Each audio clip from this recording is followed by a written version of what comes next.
কিছু কাজ আছে। ওয়ালাইকুম আসসালাম। কেমন আছো? কেমন আছেন? আলহামদুলিল্লাহ।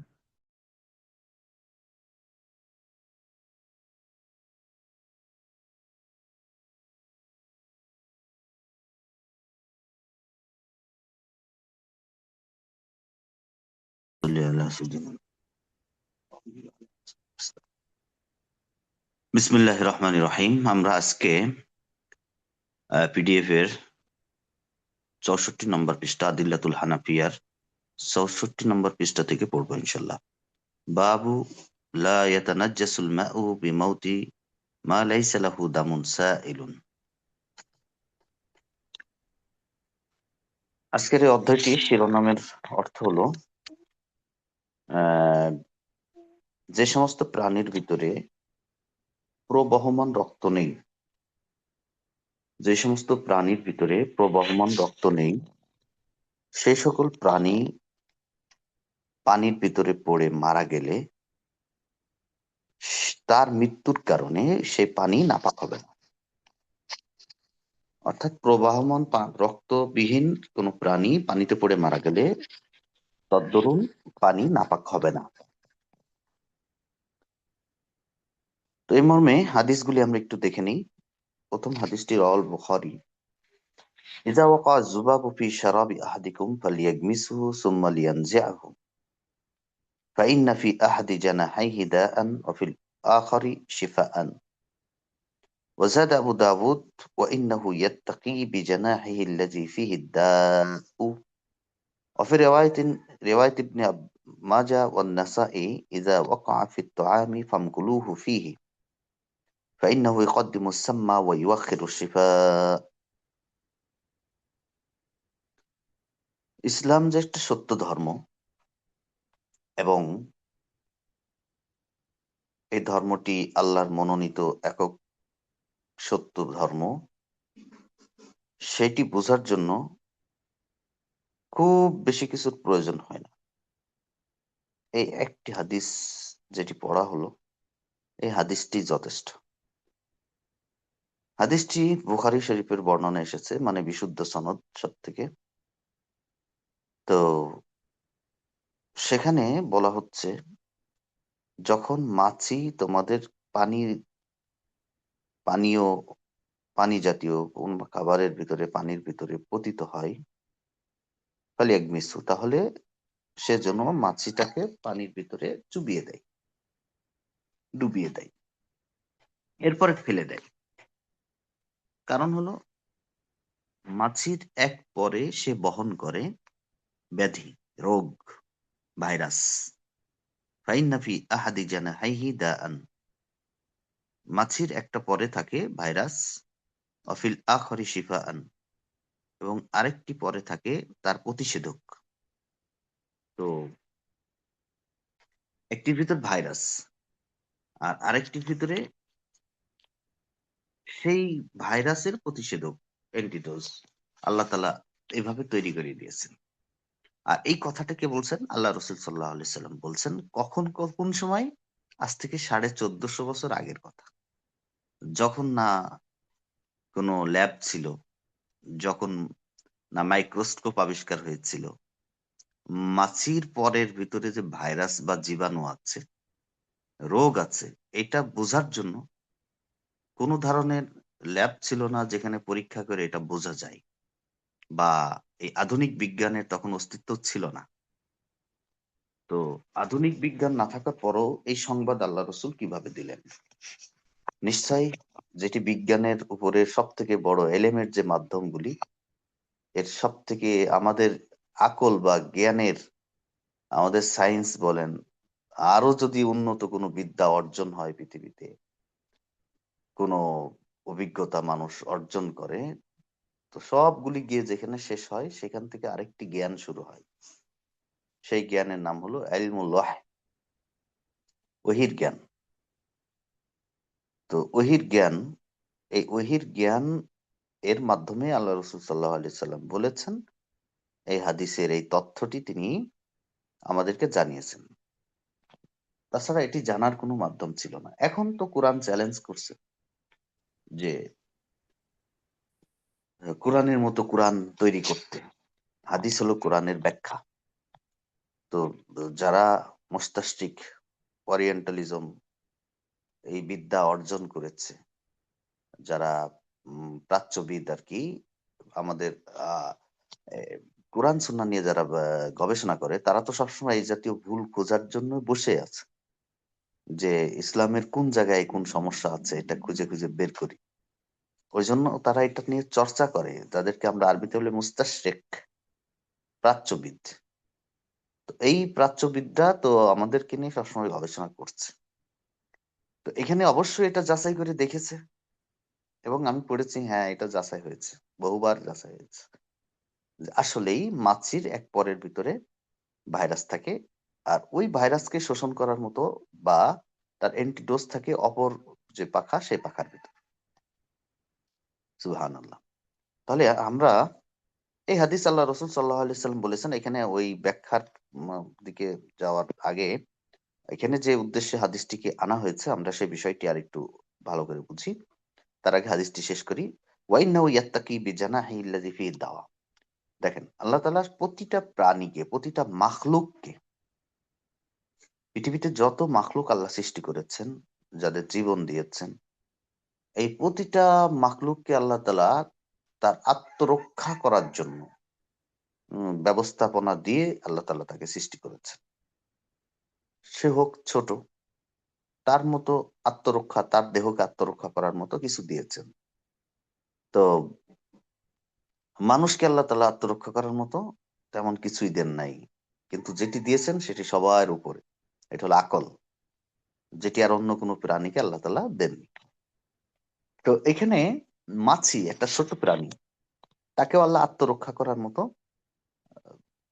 একটা ডানা দিচ্ছেন, যেই ডানা, যেটার সাথে, যেটা বিষাক্ত, যেটার ভাইরাস যুক্ত, এই ডানা, ওয়াইন্নাহু ইয়াত্তাকি বিজানাহিল্লাযী ফি দা, সে নিজেকে আত্মরক্ষা করে। এখানে ইয়াত্তাকি মানে আত্মরক্ষা করে তার ওই পর বা ওই ডানা দিয়ে, যেই ডানাতে ভাইরাস রয়েছে। তো এটা দিয়ে আত্মরক্ষা মানে সে কোথাও বাঁচতে চায়, এটা বিষাক্ত, যেমন সাপ তার বিষক্রিয়া দিয়ে প্রতিপক্ষকে, শত্রুকে ঘায়েল করে নিজে বাঁচতে চায়। অন্যকে হত্যা করা তার উদ্দেশ্য নাই, এটা তার উদ্দেশ্য হলো সে নিজে বাঁচা, আত্মরক্ষা। তো আত্মরক্ষা করতে চায়, তো এভাবে মাছিও আত্মরক্ষা করতে চায় তার এই বিষাক্ত ডানাটি দিয়ে। তো আগে ওই জন্য সেই পাখাটি পড়ে বেশিরভাগ সময়। তো অপর পাখাটি সাধারণত উ- উল্টে থাকে, উপর দিকে থাকে। আল্লাহ রসুল বললেন এটিকেও চুবিয়ে দাও, তাহলে ওই বিষক্রিয়াটা টেনে নিবে। في رواية ابن ماجه والنسائي وإذا وقع في الطعام فامكلوا فيه فإنه يقدم السم ويؤخر الشفاء। একই হাদিস, লব্জ ভিন্ন, অর্থ একই। যখন খাবারের ভিতরে মাছি পতিত হবে তখন সেটিকে ডুবিয়ে দাও, কারণ সে বিষ, যেটি, সেই বিষকে সে অগ্রগামী করে, এবং শেফা, যেটিতে প্রতিষেধক আছে, সেটিকে বিলম্বিত করে। হাদিসি সহিহুল বুখারী কিতাবু বাদিল খালকি 3320 নং হাদিস। আবু দাউদ শরীফের ভিতরে আছে, ইবনে মাজাহ, নাসাই, অনেক কিতাবের ভিতরে হাদিসটি আছে। রাওয়াত দারাকুতনি আন সালমান। তাহলে এই হাদিসটি আল্লাহ রাসূল সাল্লাল্লাহু আলাইহি সাল্লামের থেকে এখানে আনা হয়েছে কেন? আমরা আগেই বলেছি যে এমন কোন প্রাণী যদি পানির ভিতরে, পবিত্র পানির ভিতর পড়ে যায়, যেই প্রাণীর ভিতরে প্রবহমান রক্ত নেই, তাহলে ওই পানি নাপাক হবে না। তো এখানে এই হাদিস থেকে সেটি প্রমাণ করা হলো যে মাছি, যার ভিতরে প্রবহমান রক্ত নেই, মাছি যদি পানির ভিতরে বা খাবারের ভিতরে পড়ে যায়, আল্লাহ রসুল সেটির ক্ষেত্রে কি বলছেন? এটাকে চুবিয়ে দাও, চুবিয়ে তারপর মাছিটা ফেলে দাও। আল্লাহ রসুল কিন্তু ওই খাবার বা ওই পানীয় ফেলে দিতে বলেননি। যদি এমন হতো যে মাছি পড়ার কারণে পানি নাপাক হয়ে গেছে বা ওই খাবার নাপাক হয়ে গেছে, তাহলে তো আল্লাহ রসুল বলতেন অবশ্যই যে খাবার বা ওই পানীয়, ওই শারাব, এটি ফেলিয়ে দাও। সেই কথা কিন্তু আল্লাহ রসুল এখানে বলেননি। তিনি বলেছেন কি, ওই মাছি ডুবিয়ে মাছি ফেলিয়ে দিতে। তাহলে আমরা এখান থেকে, এই হাদিস থেকে স্পষ্ট বুঝতে পারলাম যে যে প্রাণীর ভিতরে রক্ত প্রবাহিত নয় এমন প্রাণী যদি পানিতে পড়ে মারা যায়, তার মৃত্যুর কারণে বা ওই ওই প্রাণীর পতিত হওয়ার কারণে একটি পবিত্র পানি মুতলাক পানি সেটি নাপাক হবে না। আচ্ছা, দ্বিতীয় নম্বর হাদিসের ভিতরে আমরা যাই। روى الدارقطني عن سلمان رضي الله تعالى عنه أنه قال قال رسول الله صلى الله عليه وسلم يا سلمان كل طعام وشراب وقعت فيه دابة ليس لها دم سائل فمات فيه فهو حلال أكله وشربه ووضوءه. قال الدارقطني لم يرفعه إلا بقية عن سعيد بن أبي سعيد الزبيدي وهو ضعيف انتهى. এই হাদিসের ভিতরে সালমান রাদিয়াল্লাহু তাআলা আনহু থেকে বর্ণিত হাদিসের ভিতরে আল্লাহ রাসূল সাল্লাল্লাহু আলাইহি সাল্লাম তাকে অর্থাৎ সালমান রাদিয়াল্লাহু তাআলা আনহুকে লক্ষ্য করে বলছেন, হে সালমান, যে সকল খাবার, যে সকল পানীয় জাতীয় খানাপিনা, সহজ কথা, যে সকল খানাপিনার ভিতরে এমন কোন প্রাণী পড়ে গেল, ওয়াকাত ফিহি দাব্বাতুন লাইসা লাহা দামুন সাইলুন, যে সমস্ত প্রাণীর প্রবহমান রক্ত নেই দেহের মধ্যে, তেমন প্রাণী যদি পড়ে মারা যায়, তো স্পষ্ট করে আল্লাহ রাসূল এখানে আরো স্পষ্ট করে বলছেন, লাইসা লাহা দামুন সাইলুন ফামাতা ফিহি ফাহুয়া হালালুন আকলুহু, তাহলে ওই খাবার বা পানি খাওয়া পান করা হালাল এবং তা থেকে ওযু করাও বৈধ। আচ্ছা, এখানে দারাকুতনি একটি কথায় হাদিস সম্পর্কে বলেছেন, মুসান্নেফ এটি এখানে উল্লেখ করেছেন, সেটি হলো তিনি বলছেন এই হাদিসটি শুধু মারফু সূত্রে একজন বর্ণনা করেছেন, তিনি হলেন বাকিয়া। তো তিনি আন সাঈদ ইবনে আবি সাঈদ আজ-জুবাইরি থেকে বর্ণনা করেছেন, তিনি বলছেন, আর এই রাবি তিনি দাঈফ। তো এ বিষয়ে সামনে কথা আছে রিজাল নিয়ে। এটা আসলে দারাকুতনির যে কথাটি, এই যে আউল্লুহু ওয়া আল্লাহু ইবনু আদিয়্যিন বিজাহালাতি সাঈদ, আরেকজন তিনি এই তিনি এই দারাকুতনি যে এই হাদিসটিকে মারফু সূত্রে বর্ণনা করার কোনো বর্ণনা নেই বললেন, এবং একটা সূত্র আছে যেখানে মারফু সূত্রে বর্ণিত হয়েছে কিন্তু দাঈফ বলছেন। কিন্তু এটি কেউ কেউ তার জাহালত বলে উল্লেখ করছেন। কেন? এই জন্য যে বাকিয়া, এই বাকিয়া তাকে চিনতে ভুল করছেন। বাকিয়া হলেন আবুল ওয়ালিদ, যার থেকে সকল মুহাদ্দিস হাদিস বর্ণনা করেছেন, যেমন হাম্মাদ ইবনুল মুবারক, যায়েদ ইবনু হারুন, ইবনু ওয়াইনা, ওয়াকে, আউজাই, শুআবা, তারা হলেন সব থেকে বড় বড় মুহাদ্দিস।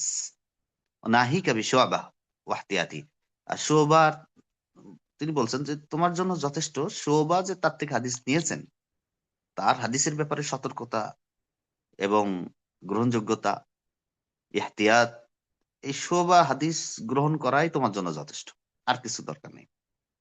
قال يحيى كان شعبة মুবজালান লিবাকিয়া হিনা কদিমা বাগদাদ। তো তিনি বাকিয়াকে অনেক সম্মান জানিয়েছেন যখন তিনি বাগদাদে এসেছেন।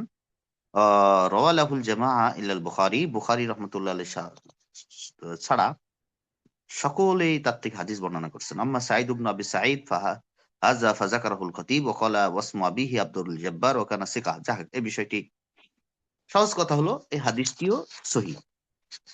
একজন যিনি এটাকে দাঈফ বলেছেন, সেই দাঈফ বলার যে কারণ তিনি উল্লেখ করেছেন সেই কারণটা শুদ্ধ নয়।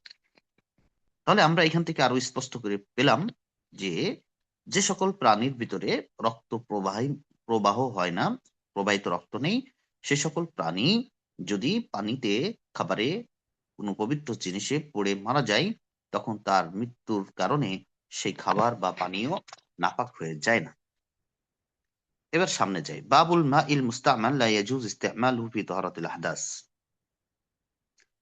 এই অধ্যায়টির শিরোনামের যে অর্থ সেটি হলো ব্যবহৃত পানি, ব্যবহৃত পানি পুনর্বার ব্যবহার করা জায়েজ নেই। ব্যবহৃত পানি পুনর্বার নাপাকি দূর করতে ব্যবহার করা, নাপাকি বলতে এই হাদাস দূর করতে, এভাবে বলতে হবে আমাদেরকে।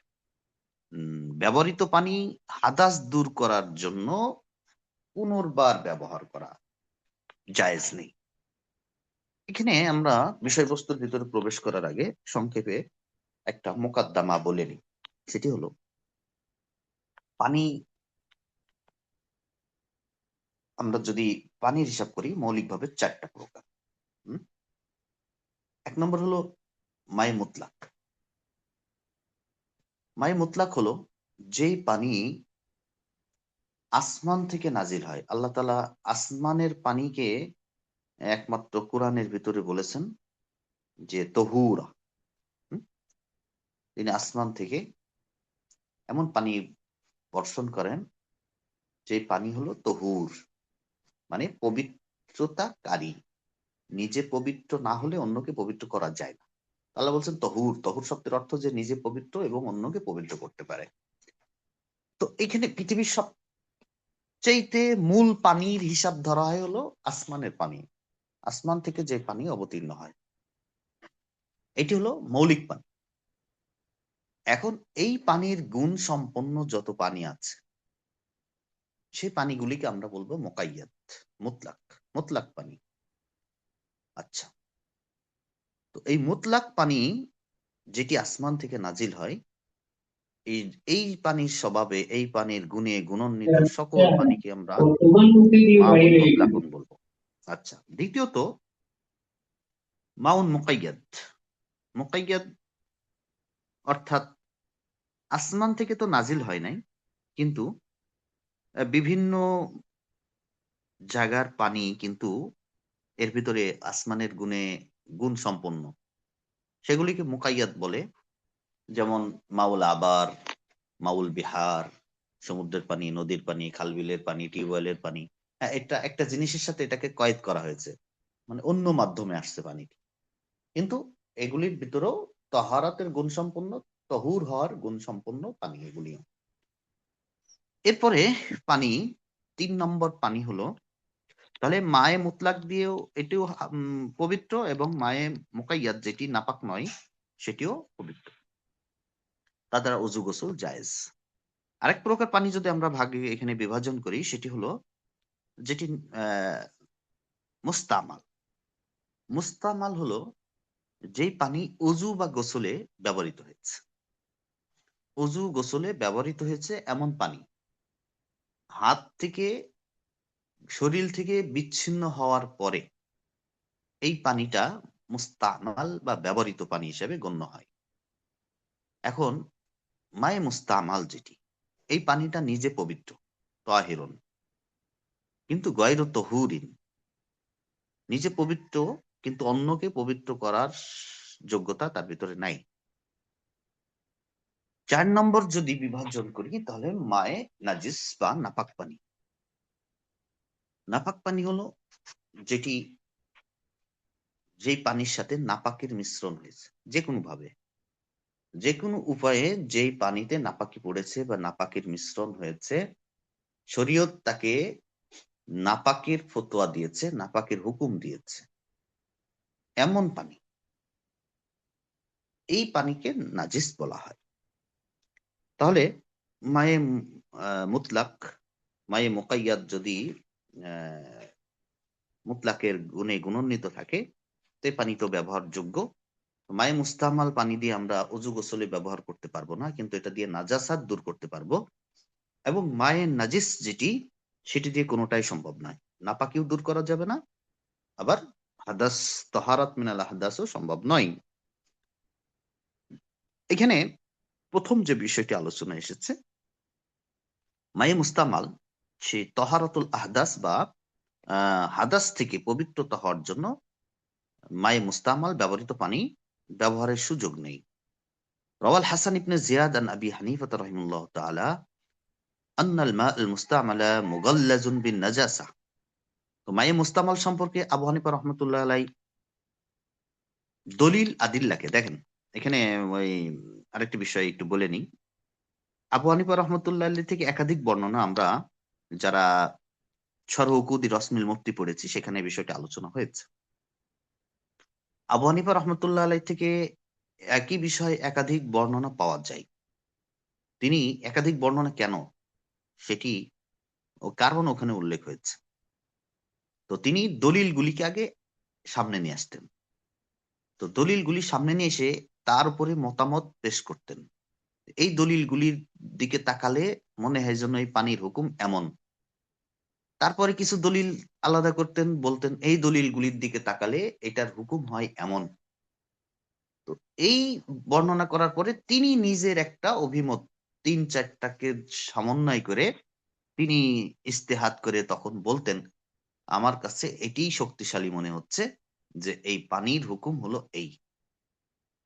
এখন তার সাগরিদিন যারা আরো তার সামনে যারা বসা থাকতেন, তার এই শত শত সাগরিদিনের মধ্যে থেকে বিশেষ করে তার যে মুফতি বোর্ডের ৪০ জন ওই সময়কার সব থেকে বড় বড় মুফতি ছিলেন তার অধীনে, তারা তার এই মতগুলিকে তারা আবার দেখতেন যে কোন মতটা সব থেকে স্ট্রং লাগে, তাদের কাছে শক্তিশালী মনে হয়।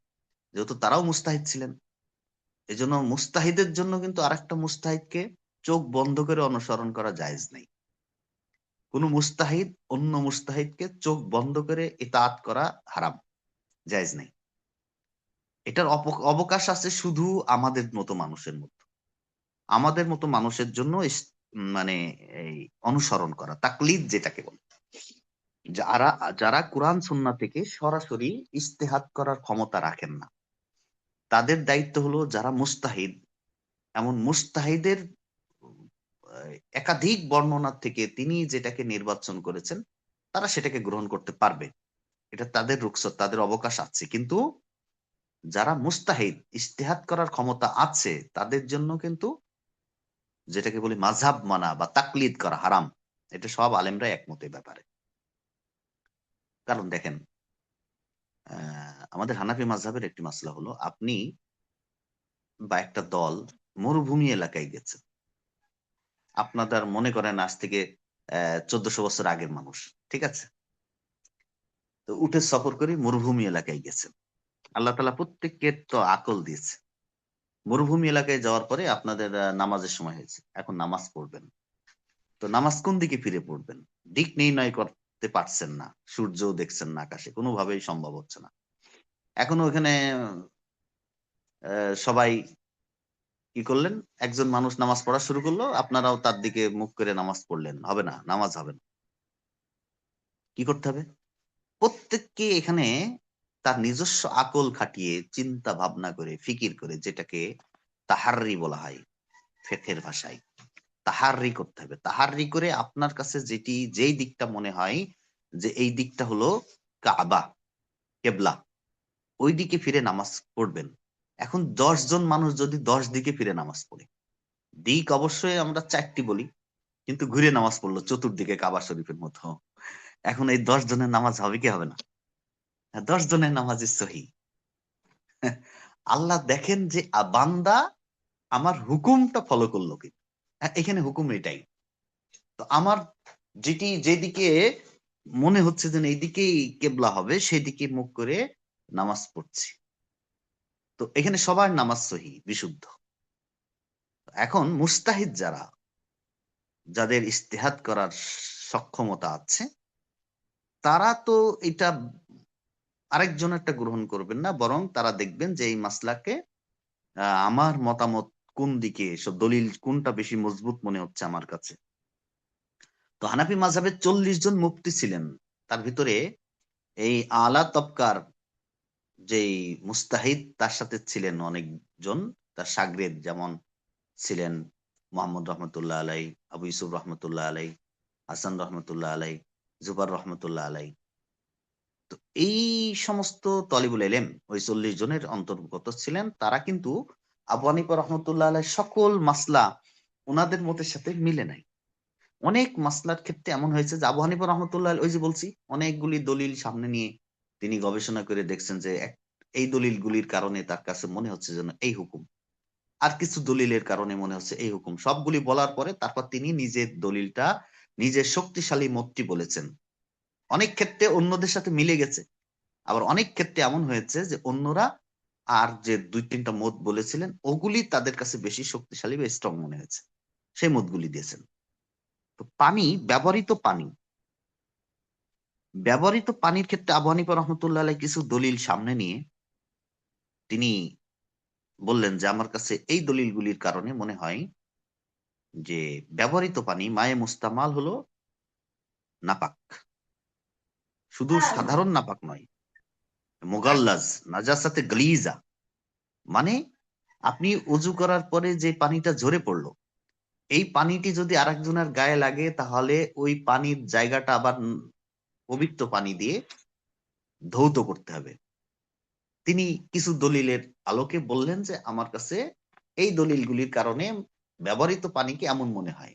আরেকটি কারণ আছে, ওলামায়ে কেরাম বলছেন তিনি এই কথা বলেছিলেন কেন। তিনি আল্লাহ তাআলা হঠাৎ করে আবু হানিফা রহমতুল্লাহ আলাইহির অন্তর্চক্ষু খুলে দিয়েছিলেন। তো কিছু সময় কখনো কখনো কোনো ব্যক্তির জন্য এমনটি হয়, হাদিসেও আছে প্রমাণ। হযরত ওমর রাদিয়াল্লাহু তাআলা আনহু মেম্বারে দাঁড়ানোর পরে একদিন মেম্বারে দাঁড়িয়ে বলছেন, ইয়া সারিয়াতুল জাবাল, ইয়া সারিয়াতুল জাবাল, হে যুদ্ধ দল, তোমরা পাহাড়কে ভয় করো, পাহাড়কে ভয় করো, পাহাড়কে ভয় করো, তিনবার বললেন। নামাজের শেষে মুসল্লিরা ওমর রাদিয়াল্লাহু তাআলা আনহুকে ধরলেন যে আপনি কোন সময় তো এমন কিছু বলেন না, আজকে এই কথার অর্থ কি? আপনি যে খুতবায় দাঁড়িয়ে বললেন ইয়া সারিয়াতুল জাবাল, ইয়া সারিয়াতুল জাবাল, এটার মিনিং কি? উমর রাদিয়াল্লাহু তাআলা আনহু তখন বললেন যে আমি যে যুদ্ধ বাহিনী পাঠিয়েছি যুদ্ধ করার জন্য, 1000 মাইল দূরে সেই যুদ্ধ বাহিনী, তো ওই যুদ্ধ বাহিনীকে আমি সতর্ক করলাম। আমি দেখলাম পাহাড়ের দিক থেকে শত্রুরা ষড়যন্ত্র করছে তাদেরকে, তাদের উপর অ্যাটাক করার জন্য, আক্রমণ করার জন্য, তো আমি তাদেরকে সতর্ক করলাম। তো অনেক মানুষ তখন মুখ চাওয়াচাওয়ি করলো, তাদের কাছে বিষয়টি অনেকের কাছে বোধগম্য হলো না, আর অনেকেই যারা এই বিষয়গুলি, যাদের তাজরিবা আছে, তারা এটাকে এক কথায় বিশ্বাস করে নেয়। কিছুদিন পরে ওই যুদ্ধ দল যখন ফিরে আসলো, তখন সবাই গিয়ে সর্বপ্রথম ওই সেনাপতি যিনি ছিলেন তাকে গিয়ে জিজ্ঞাসা করলো, আচ্ছা তোমাদের সাথে কি কোনো ঘটনা ঘটেছে? বললো হ্যাঁ, একদিনের ঘটনা। আমরা সবাই যুদ্ধ করছিলাম, হঠাৎ করে গায়েব থেকে আওয়াজ আসলো, ইয়া সারিয়াতুল জাবাল, ইয়া সারিয়াতুল জাবাল, তিনবার আমরা এই আওয়াজটি শুনতে পেলাম। তখন আমরা সতর্ক হলাম, পাহাড়ের দিকে দৃষ্টি দিতেই দেখলাম যে সেদিক থেকে শত্রুরা ধেয়ে আসছে আমাদেরকে সমূলে ধ্বংস করার জন্য। তো আমরা তখন অ্যালার্ট হয়ে গেলাম এবং তাদের সাথে মোকাবেলা করলাম, আমরা যুদ্ধে জয়লাভ করলাম। তো তখন এই কথা যারা শুনেছিল খুতবার ভিতরে, তারা সকলে ইয়াকিন হয়ে গেল যে তিনি তাহলে তো এত দূর থেকে দেখেছেন। এই এত দূর থেকে 1000 কিলো, 1000 মাইল দূর থেকে একজন মানুষ তো আমাদের চোখ দিয়ে দেখা তো সম্ভব নয়। আমাদের চোখের যে সীমাবদ্ধতা রয়েছে, সেই সীমাবদ্ধতার কারণে আমরা এত দূরের জিনিস দেখতে পারি না, এটাই তো স্বাভাবিক কথা। তো উমর রাদিয়াল্লাহু তাআলা আনহু মেম্বারে দাঁড়িয়ে কিভাবে দেখলেন? তার কাশফের মাধ্যমে তিনি কাশফ হয়েছে, এটাকে বলে কাশফ, মুকাশাফাতুল কুলুব। তো এই অবস্থা কিন্তু সাহাবায়ে কেরাম আরো অনেকজনের ক্ষেত্রে এমন ঘটনার বর্ণনা আছে, বিশুদ্ধ সনদে বর্ণিত আছে। তো আবু হানিফা রহমতুল্লাহ আলাইহি যেহেতু একজন প্রখ্যাত ব্যক্তি ছিলেন, এরকম অনেক বুজুর্গের ক্ষেত্রে এটা হতে পারে, এটা আপনার ক্ষেত্রেও হতে পারে, এটা কখনো কখনো আপনার জন্য হয়ে যেতে পারে। অনেক সময় মা অনেক কিছু অনুভব করে ফেলে যেটি সন্তানের জন্য ঘটতে যাচ্ছে। এটি হয় পৃথিবীতে, আমরা বুঝি অথবা না বুঝি। তো এই আবু হানিফা রহমতুল্লাহ আলাইহি একদিন অজু করছেন, দেখলেন পাশের ব্যক্তি অজু করছে। তো তিনি দেখলেন যে এর যে অজু করছে, অজুর ফোঁটা দিয়ে সে যে গুনাহ করছে, গুনাহগুলি জোরে জোরে পড়ছে। মানে তিনি মাঝে মাঝে একজনকে বলতেন, এই ইয়া আব্দুল্লাহ ইত্তাকি জিনা, আয় তুমি জিনা থেকে পরহেজ করো, ইত্তাকিয়ানি নজর, ইত্তাকিয়ানি সারেক, তুমি এই চুরির কাছ থেকে নিজেকে বাঁচিয়ে রাখো, জিনা থেকে বাঁচিয়ে রাখো, সুদ থেকে বাঁচিয়ে রাখো। এইভাবে অজুর পানির ভিতরে তিনি গুনাহগুলি ঝরতে দেখতেন। তো গুনাহ তো একটা খারাপ জিনিস, নাপাক জিনিস। এই জন্য তিনি প্রথম যে মতামত তিনি ব্যক্ত করেছিলেন, ব্যবহৃত পানি নাপাক, শুধু নাপাকই নয়, নাজাসাতে গালিজা, এটা একটা। তো এখানে দলিল কি? তার তো মানে মন চাইলো আর তিনি ফতোয়া, মানে একটা বিষয় বর্ণনা করলেন, এমন তো না। দলিল কি? দলিল রাওয়াল হাসান ইবনু জিয়াদ আন আবি হানিফা রাহিমাহুল্লাহ তাআলা, এখানে এই বর্ণনাটি হাসান রহমাতুল্লাহ আলাইহি আবু হানিফা থেকেই করেছেন। আন্নাল মা আল মুস্তামালা মুগাল্লাজুন বিন নাজাসা, মাই মুস্তামাল এটি কঠিন নাপাক। দলিল হুতার দলিল রাওয়াহ মুসলিমুন আন আবি হুরায়রা রাদিয়াল্লাহু আনহু, হাদিসটি মুসলিম শরীফে আছে, যেটি আবু হুরায়রা রাদিয়াল্লাহু তাআলা আনহু বর্ণনা করেছেন। ক্বালা রাসূলুল্লাহ সাল্লাল্লাহু আলাইহি ওয়াসাল্লাম লা ইয়াগতাসিলু আহাদুকুম ফিল মাইদ দাইম ওয়া হুয়া জুনুবুন, যে তোমাদের কেউ যেন আবদ্ধ পানির ভিতরে গোসল না করে এমন অবস্থায় যে সে জুনুব, মানে তার উপর গোসল ফরজ। এখানে আপনি এটা কল্পনা করেন না যে তার গায়ে নাপাক লেগে আছে, বিষয়টা এরকম না। কারণ শরীয়তে গোসলের সিস্টেম কি, আগে নাপাক জায়গাটি আগে ধুয়ে পরিষ্কার করে নিতে হবে, যেন কোনো নাপাক শরীরে না থাকে, শরীরের ভিতর কোনো নাপাক থাকবে না। এটা হলো গোসলের সিস্টেম। সর্বপ্রথম নাপাক স্থান পবিত্র করতে হবে। এরপরে হাতটা, আল্লাহ রসুল কি করতেন, হাত দিয়ে, বাম হাত দিয়ে সেই নাপাক স্থানটা পরিষ্কার করার পরে তৎকালীন সময়ে আল্লাহ রসুল মাটির সাথে হাতটাকে ডলতেন, ডলে হাত পরিষ্কার করতেন। এরপরে এই হাত দিয়ে পানি ব্যবহার করতেন শরীরে। তার মানে হলো আপনার শরীরে নাপাক নেই এমন অবস্থায় আপনি আবদ্ধ পানির ভিতরে গোসল করতে আল্লাহ রসুল সাল্লাহ আলি সাল্লাম নিষেধ করছেন, আবদ্ধ পানিতে গোসল করবে না। আচ্ছা, এই কথাটা আমরা একদিকে রাখি, দলিল তিনি কিভাবে দিয়েছেন সেটি বোঝার চেষ্টা করি। দ্বিতীয়ত, মুসলিম শরীফে আরেকটি হাদিস বর্ণিত আছে, যেটি জাবের রাদিয়াল্লাহু তাআলা আনহু বর্ণনা করেছেন। তিনি বলেন, আন্না নবী সাল্লাল্লাহু আলাইহি ওয়াসাল্লাম ক্বালা লা ইয়াবুলান্না আহাদুকুম ফিল মাইর রাকিদ, তোমাদের কেউ যেন আবদ্ধ পানির ভিতরে প্রস্রাব না করে।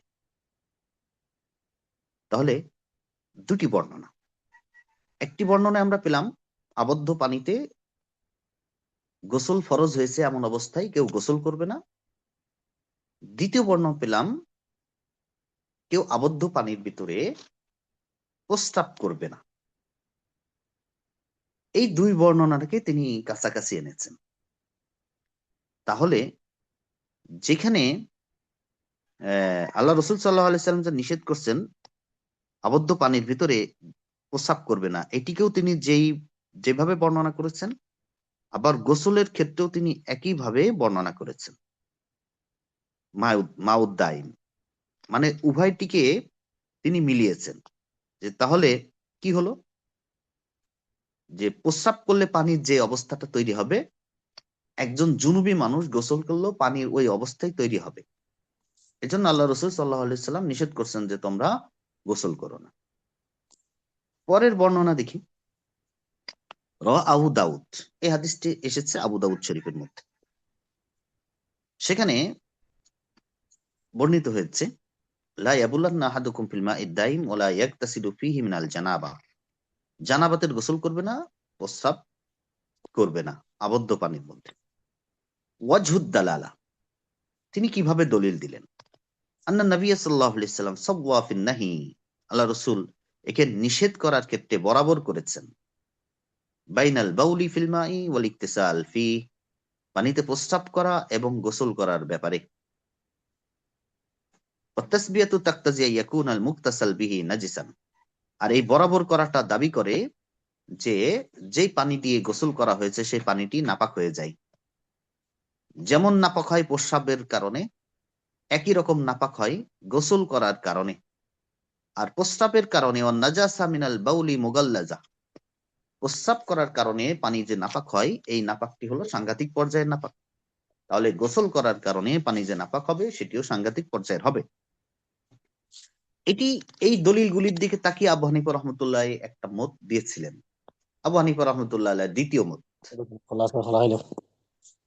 রাওয়া আবু ইউসুফ রাহিমাহুল্লাহ তাআলা আন আবি হানিফা রাহমাতুল্লাহি আলাইহি আন্নাহু মুকাফফাফু বিন নাজাসা। দুই নম্বর, দ্বিতীয় মত আবার এভাবে ব্যক্ত করেছেন, জানা না এটা নাজাসাতে গালিজা না, যেটি সামান্য পরিমাণ দেহে লাগলেও সেটিকে আবার ধুয়ে পরিষ্কার করতে হবে এমন না, তবে এটি নাজাসাতে খফিফা। নাজাসাতে খফিফা কি জিনিস? নাজাসাতে খফিফা হলো এমন যেটি দেহে লাগলে অল্প কিছু লাগলে এটা ধোয়ার প্রয়োজন হয় না। যে শরীরের যে অঙ্গে বা যে কাপড়ে যদি 1/4 ক্রস করে তখন সেটিকে ধুয়ে ফেলতে হয়। তো 1/4 ক্রস না করলে সেটি ধোয়ার প্রয়োজন হয় না। যেমন মনে করেন বাউলুল বাকর,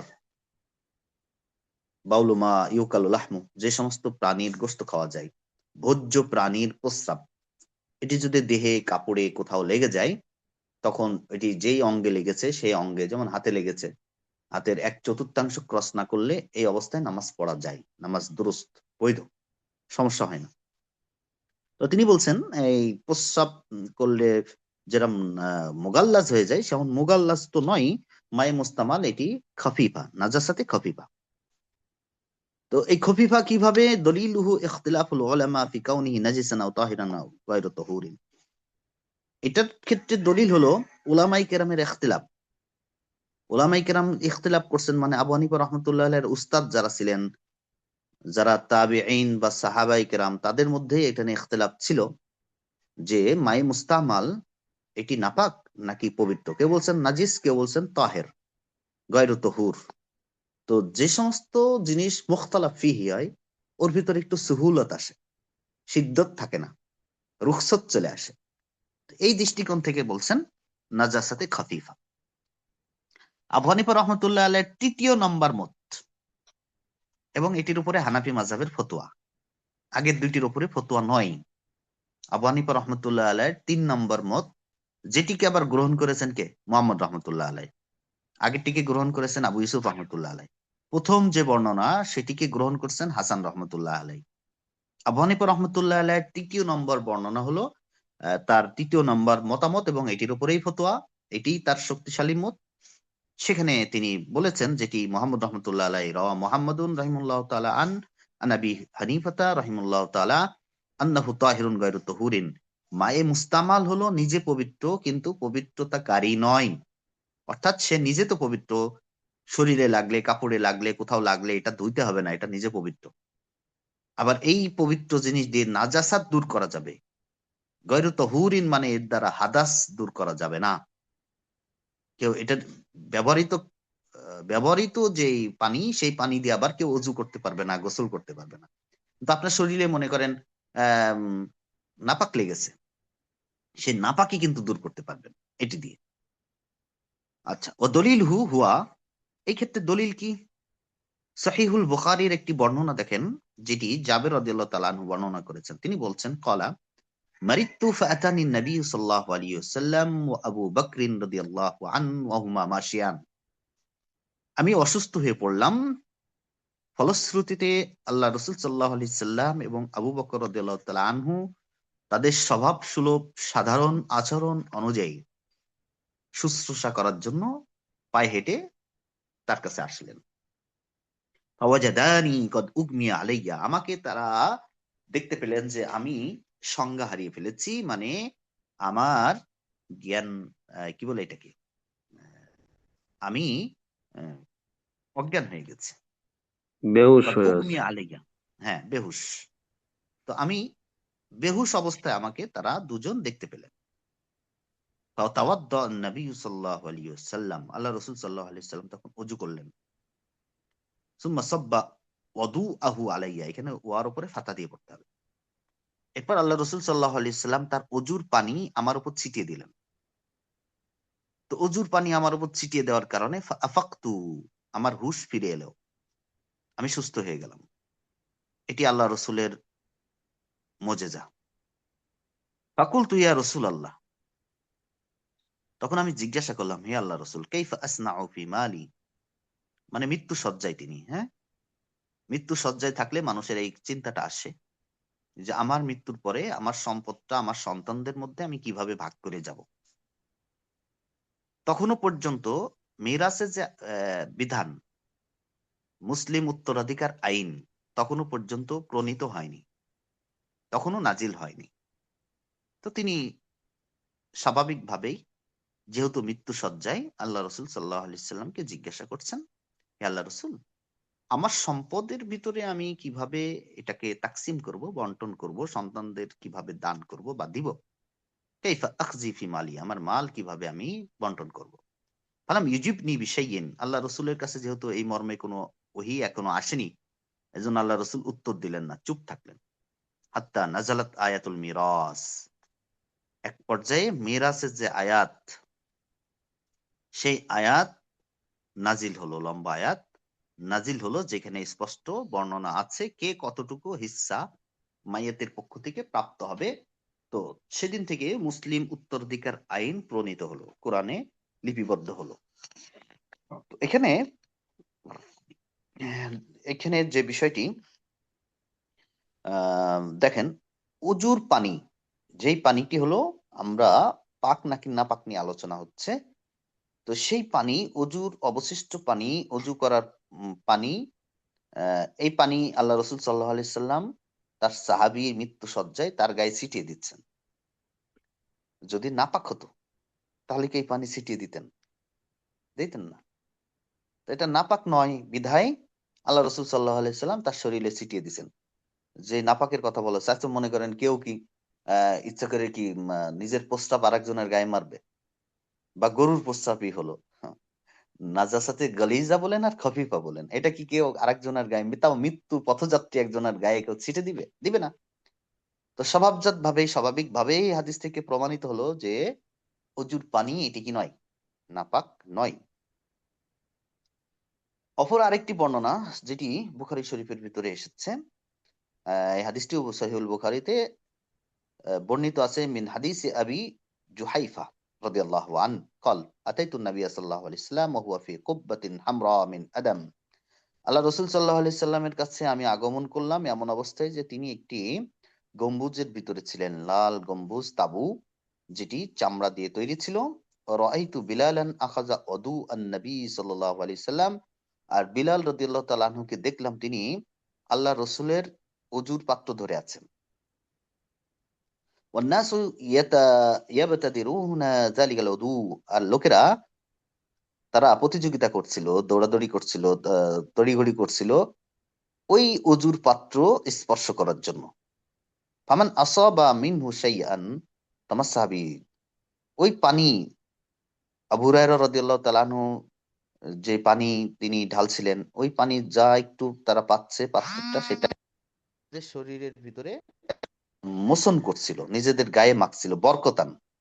এই হাদিস থেকে কিন্তু আরেকটি জিনিস প্রমাণিত হচ্ছে, হ্যাঁ, ওমান আসাবা মিনহু শাইয়ান তামাসসাহা বিহি ওমান লাম ইউসিব, আর যিনি পাচ্ছিলেন না শাইয়ান আখাযা মিন বালালি ইয়াদি সাহিবি, তখন তিনি তখন তিনি ওই হাতের, আল্লাহ রসুল সাল্লাল্লাহু আলাইহি সাল্লামের হাত মোবারকের যে পানি ঝরে ঝরে পড়ছে, সেই পানি নিয়ে নিয়ে নিজের শরীরে মাখছেন।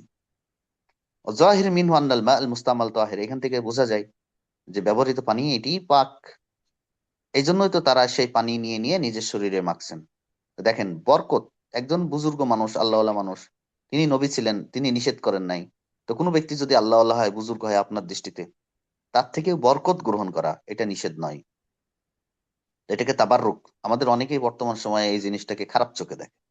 বরকত নেওয়া, কারোর থেকে বরকত গ্রহণ করা, হ্যাঁ, তো উজু, একজন বুজুর্গ মানুষ উজু করছেন, তার এই বরকতি পানিটা আমি স্পর্শ করলাম, এটাকে ভিন্ন দৃষ্টিতে দেখে। কিন্তু এই হাদিস, সহিহ হাদিস থেকে এটা প্রমাণিত, সাহাবায়ে কেরাম এমন করতেন। তো যাই হোক, তো বোঝা গেল এই পানি পবিত্র। যদি পবিত্র না হতো তো আল্লাহ রসুল সাল্লাহ আলি সাল্লাম অবশ্যই তাদেরকে নিষেধ করতেন।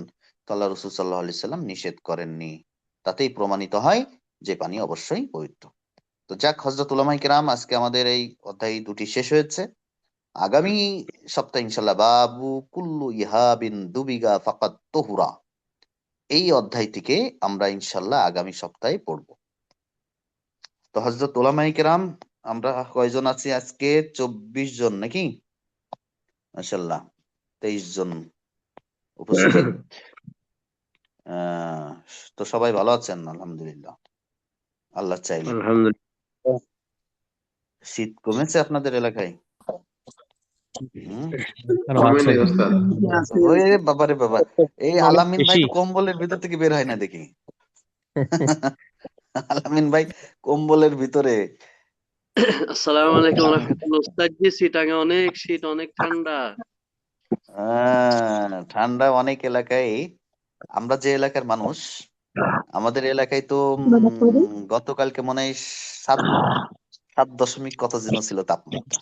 আমরাও বেশ ঠান্ডার ভিতরে আছি। উস্তাদ কি এখন সাভারে নাই উস্তাদ জি? আমি এখন দেশে দেশে মানে আমি আজকে দেশে তো আছি। শুক্রবার, গত শুক্রবারও তো মানে জুমা পড়ার না এখন? আমি দেশে আমার সাভারে যে মসজিদ ওইটা মসজিদ ছেড়ে দিয়েছি। আমি এখন দেশে আসছি, আপাতত দেশে আমার একটা মাদ্রাসা আছে, এই মাদ্রাসার দায়িত্বে আছি, পাশাপাশি এখানে জুমা পড়াই ও, ওই মসজিদ কি সাভারের পরে মসজিদে আবার নাই। গ্যাঞ্জাম হয়েছে? হ্যাঁ, আবারও ওই সমস্যা পিছনে লেগেই আছে। আগে এক সময় তো ওই যে অনেক কিছু ট্যাগ ট্যাগ লাগিয়ে চেষ্টা করছিল, ওই সময় সফল হয় নাই। এবার আবার নতুন করে জামাত ইসলামের ট্যাগ দিছে। ও, জামাত আমি এটা ইসলামের চিন্তা ট্যাগ করতেছি, দিয়ে গত সপ্তাহ জিগামু করে উস্তাদজি বাড়িতে আহ, জমা পড়ে বকে। এর আগে বলছিল আমি আওয়ামী লীগ করি, তারপরে বলছিল যে বিএনপি করি, এবার বলছে জামাত ইসলাম করি। জামাত ইসলাম করি বলে বিএনপির লোকজন দিয়ে আর কি সরাইছে।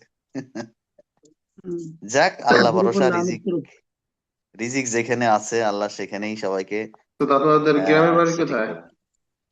আমরা চুয়াডাঙ্গার মানুষ, কুষ্টিয়া চুয়াডাঙ্গা, জি ওস্তাদ। কুষ্টিয়ার সাথেই আমরা। জি চুয়াডাঙ্গা চিনি ওস্তাদ। আচ্ছা আচ্ছা, শুক্রিয়া, জাযাকাল্লাহ খাইরান। আমি কুষ্টিয়ায় ছিলাম কিছুদিন। তাই নাকি? মাশাআল্লাহ জি। মাশাআল্লাহ। হুম। জি উস্তাদজি, দোয়া চাই ইনশাল্লাহ, জুমা পড়ার ঠিক লাগে আছে, তো। তাহলে আজকে জি, জুমার দিন আর আসসালামু আলাইকুম। সময় নিচ্ছেন আপনাদের, জি এখানে শেষ করি তাহলে দোয়া ইনশাআল্লাহ। দরখাস্ত। আসসালামু আলাইকুম। আসসালামু আসসালামু আলাইকুম। আসসালামু আলাইকুম আলাইকুম ওয়া রাহমাতুল্লাহি রহমতুল্লাহি ওয়া ওয়া বারাকাতুহু। বারাকাতুহু। ঠিক আছে।